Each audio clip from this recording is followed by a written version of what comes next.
अस्सलाम वालेकुम दोस्तों। मेरा नाम है असीब शफ़क़त और आप देख रहे हैं हंसी टीवी। हमारी इस दुनिया में दो तरह की चीज़ें मौजूद हैं। एक लिविंग थिंग्स यानी जानदार, जैसे कि इंसान, जानवर, पौधे, पानी, और दूसरा नॉन लिविंग थिंग्स यानी गैर जानदार या बेजान चीज़ें। जानवरों और परिंदों की अपनी अपनी एक अलग दुनिया है। वो आपस में एक ख़ास तरीके से इंटरेक्शन भी करते हैं और बातचीत भी, जबकि इंसान कम्युनिकेशन के लिए लैंग्वेज यानी ज़बान का सहारा लेते हैं। लेकिन क्या आप जानते हैं कि हमारी इस दुनिया में बज़ाहिर बेजान दिखने वाले जानदार यानी पौधे भी इंसानों की तरह आपस में बात करते हैं। इनमें भी खुशी, गमी और खौफ जैसे जज्बात मौजूद होते हैं। आपको यकीनन सुनकर थोड़ा अजीब लग रहा होगा, है ना? लेकिन ये कोई थ्योरी नहीं है, बल्कि एक साइंटिफिक फैक्ट है जिसे साइंस ने कई हैरत अंगेज एक्सपेरिमेंट्स के बाद साबित किया है।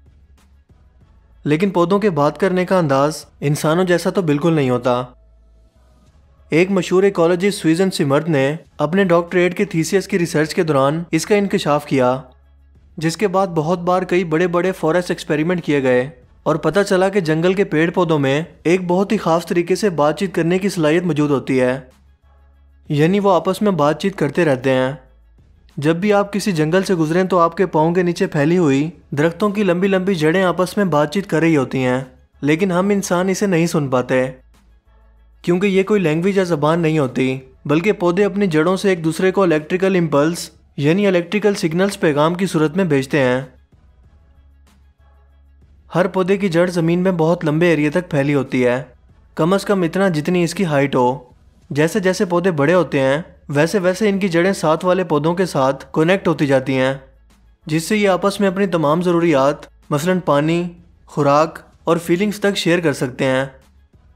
इस तरह बहुत सारे दरख्तों की जड़ें आपस में मिलते मिलते पौधे 200 मीटर की दूरी पर भी अपना पैगाम भेज सकते हैं। लेकिन ये पैगाम 200 मीटर की दूरी तक एक ही दरख्त के जरिए नहीं पहुंचता, बल्कि पूरे दरख्तों के नेटवर्क से होता हुआ उस एंड वाले दरख्त तक पहुंचेगा। बिल्कुल ऐसे ही जैसे इंटरनेट पर मुख्तलिफ कंप्यूटर्स वायर्स के जरिए जाल की सूरत में एक दूसरे से जुड़े होते हैं और एक दूसरे के साथ पैगामात शेयर कर सकते हैं।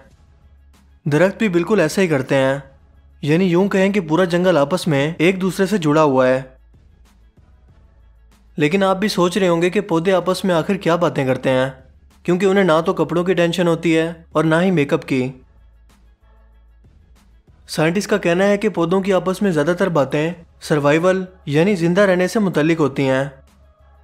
ये अपनी जड़ों के ज़रिए एक दूसरे के साथ खाने, पानी और मिनरल्स को भी शेयर करते हैं।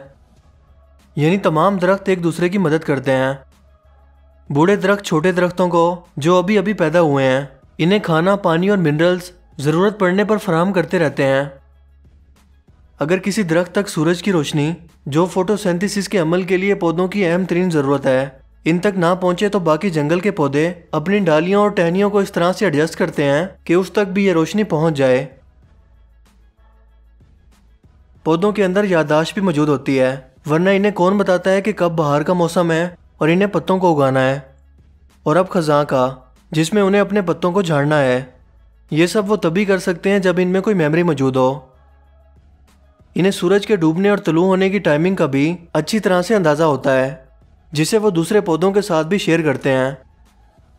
लेकिन जिस तरह से इंसानों में भी अच्छे और बुरे लोग मौजूद हैं, इसी तरह से पौधों में भी कुछ ईवल प्लांट्स मौजूद हैं जो खुदगर्ज बनकर तमाम न्यूट्रिशंस या पानी अपनी तरफ खींच लेते हैं। लेकिन ऐसे पौधे तादाद में बहुत कम हैं और ये ऐसा बर्ताव ख़ास तौर पर उस वक्त करते हैं जब इन्हीं के फैमिली ट्री या ख़ानदान के दरमियान कोई और पौधे मौजूद हों। ये इन्हें रास्ते से हटाने के लिए जानबूझकर ऐसा करते हैं ताकि अपना एम्पायर बरकरार रख सकें। पौधे जज्बात भी रखते हैं, यानी वो खुशी और दर्द को महसूस कर सकते हैं। इसी तरह से अगर वो उदास हों या गम में हों तो वो शोर करते हैं। लेकिन चूंकि ये आवाज़ें अल्ट्रासोनिक होती हैं, इसीलिए इंसान इन्हें नहीं सुन पाते। इसके अलावा पौधे खौफ, सर्दी और दर्द के एहसास में भी ये आवाज़ें निकालते हैं। जब किसी दरख्त को खौफ का एहसास हो तो वो इस खबर को पूरे जंगल तक फैला देता है।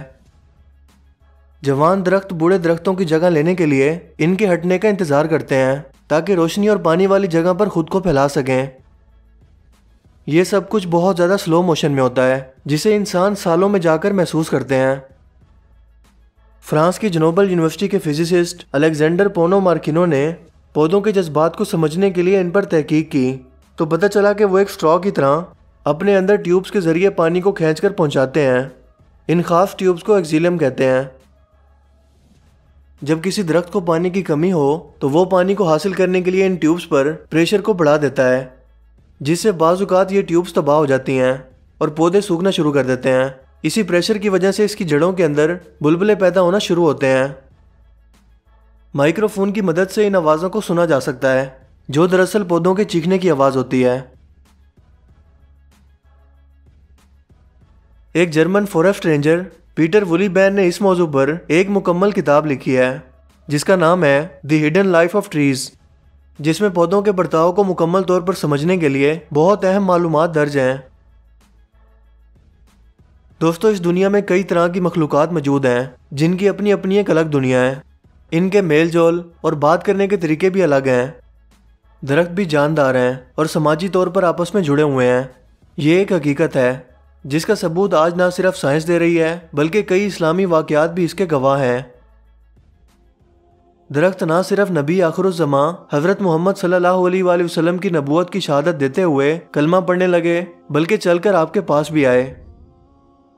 ये कुदरत इन्हें खुदा की तरफ से आर्जी तौर पर अता की गई थी, मगर हकीकी दुनिया में वो ऐसा बर्ताव नहीं करते।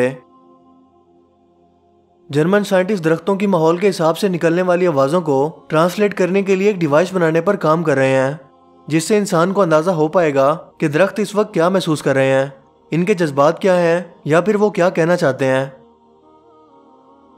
हो सकता है ये इस टेक्नोलॉजी की शुरुआत का आगाज़ हो जिसके बारे में नबी करीम सल्लल्लाहु अलैहि वसल्लम ने फरमाया कि मुसलमानों से आखिरी जंग के दौरान जिस दरख्त के पीछे कोई यहूदी छुपा होगा, दरख्त मुसलमान को खुद बताएगा कि मेरे पीछे एक यहूदी है।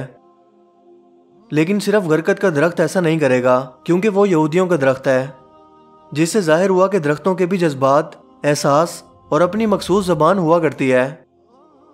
इसके अलावा वो अल्लाह ताला का जिक्र भी करते हैं, मगर इनकी दुनिया को इंसानों से पोशीदा रखा गया है, क्योंकि इन्हें बनाने का मकसद सिर्फ इंसानियत को फ़ायदा और आराम पहुँचाना है। क्योंकि दरख्त इंसान को साया और फल फराम करते हैं, इनकी लकड़ी इंसानों को घर और छत फराम करती है और दर्जा हरारत को कम करने में अहम किरदार अदा करते हैं और सबसे बढ़कर ऑक्सीजन का सबसे बड़ा जरिया है। मगर इंसानों ने इनके एहसान का बदला इन्हें काट कर और जंगलों को तबाह करके दे रहा है, जिसके नतीजे इंसान को ग्लोबल वार्मिंग की सूरत में अभी तक भुगतना पड़ रहे हैं।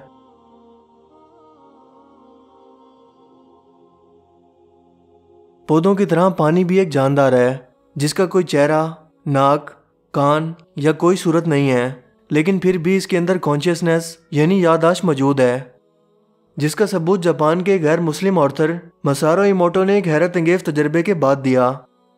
उन्होंने बताया कि पानी का पैटर्न इंसानी बर्ताव के साथ बदलता रहता है, यानी इंसानों की तरफ से बोले गए अल्फाज पानी पर असर अंदाज होते हैं। उन्होंने कई जज्बात के अल्फाज बोलकर पानी को माइक्रोस्कोप में रखकर सालों तक इसके बर्ताव पर रिसर्च की और बताया कि पानी अच्छे जज्बात और बुरे जज्बात पर बोले गए अल्फाज को समझ सकता है। इसे अच्छी नज़र से शफा के तौर पर देखने पर और दुआ के जरिए साफ किया जा सकता है, जिससे नबी करीम सल्लल्लाहु अलैहि वसल्लम का वो कौल ज़हन नशीन होता है कि पानी पीने से पहले बिस्मिल्लाह पढ़ने का हुक्म क्यों फरमाया और इसे ठहर कर 3 सांसों में पीने का हुक्म दिया। इसके अलावा अगर आप समंदर के पानी पर नज़र दौड़ाएं तो क्या ऐसा महसूस होता है कि इसके ऊपर उठती लहरें और अंदर बनपती समंदरी जिंदगी किसी बेजान चीज़ के अंदर मौजूद है?